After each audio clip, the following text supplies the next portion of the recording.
Hey guys, I want to do a quick update on what's going on with this mask project. So let me show you what's happening right now. I've got a little bit of a mess right now, but this is the material I'm using. I'm using PLA material and I'm going through it pretty fast. Um, and I just got done with the print job on these two. So let's go inside and I'll show you the masks that we're working on. So these are the masks here as they're printed. And they're printed in two parts. We have this piece that holds the filter in, and then the larger mask piece here.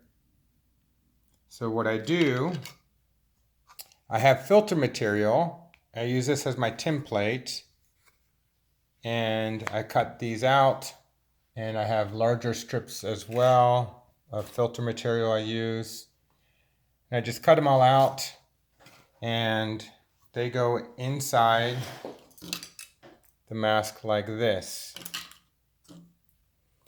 And one thing you'll notice, when you push that in, the edges are sticking out.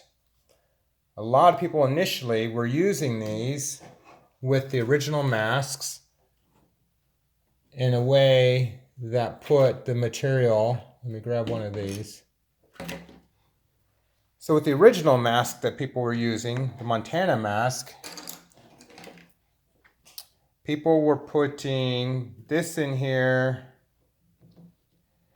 and the material was on the outside and the edges were sticking on the inside. The problem with that is that sometimes some of the material will have little edges, little fibers that come off, and you're breathing that in.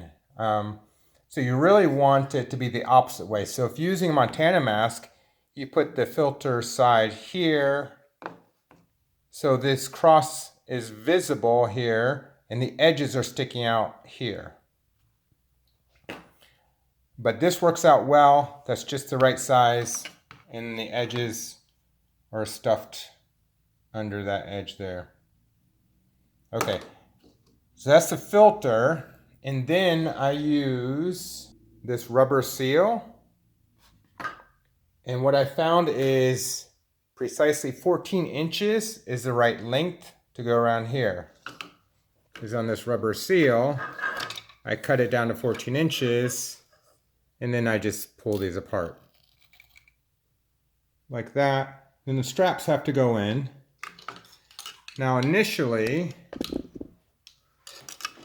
the straps, we were putting a strap at the top and a strap at the bottom.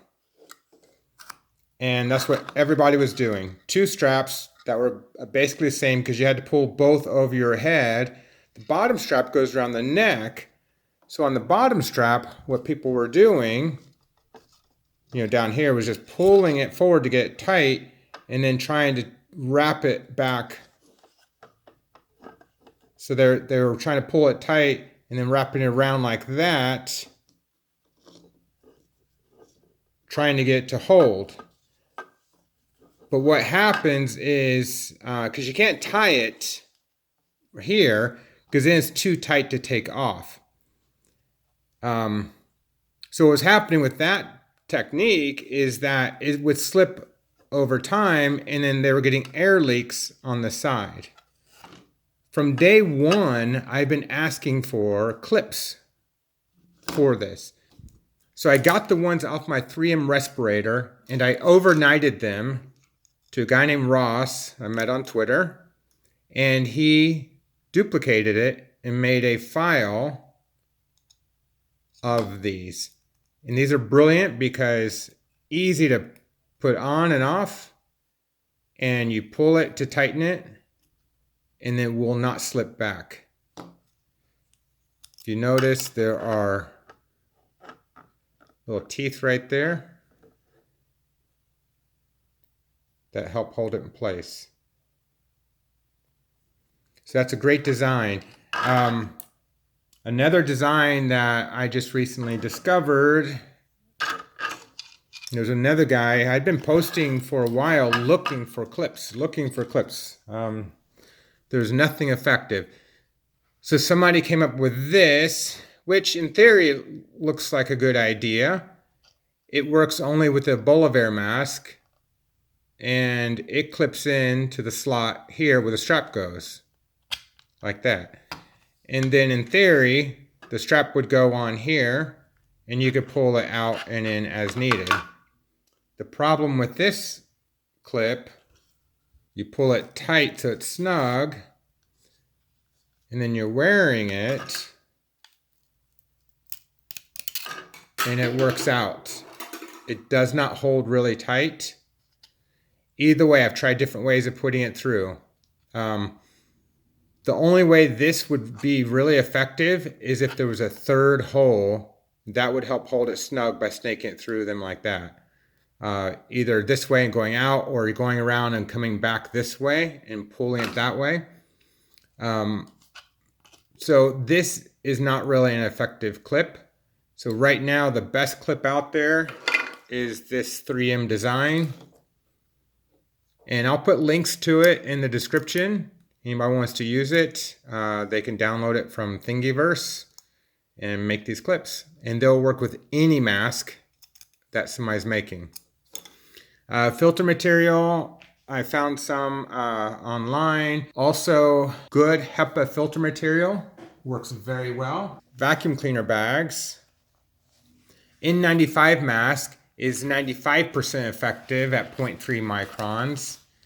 This strap's 99.97% to 0.3 microns. So this is actually better than an N95, but it's more difficult to breathe through. So the larger surface area helps with that, but it's still going to be more difficult to breathe through. I tried another idea.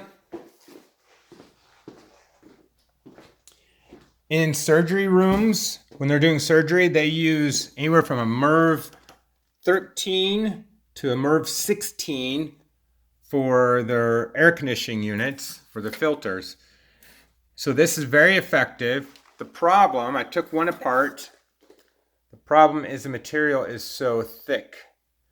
So what I'm going to do with this is cut these into like rectangles, so that people can slip them inside masks.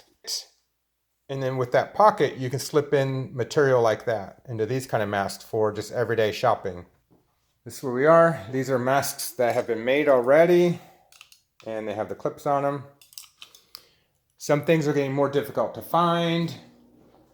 Trying to find a good strap material is getting difficult. This came from Tesla Bros, and it's a buttonhole, so I have to cut it down the middle, and it looks like that. Not the best looking strap, but it works, it's functional, and it's a nice material. This is too thin, doesn't work very well. This just came in. It's not what I had ordered. I wanted 3/8. Anyway, a big learning curve here on trying to get this to all work. But got lots of masks made, and they're going out as fast as I can, getting them to everybody who needs them.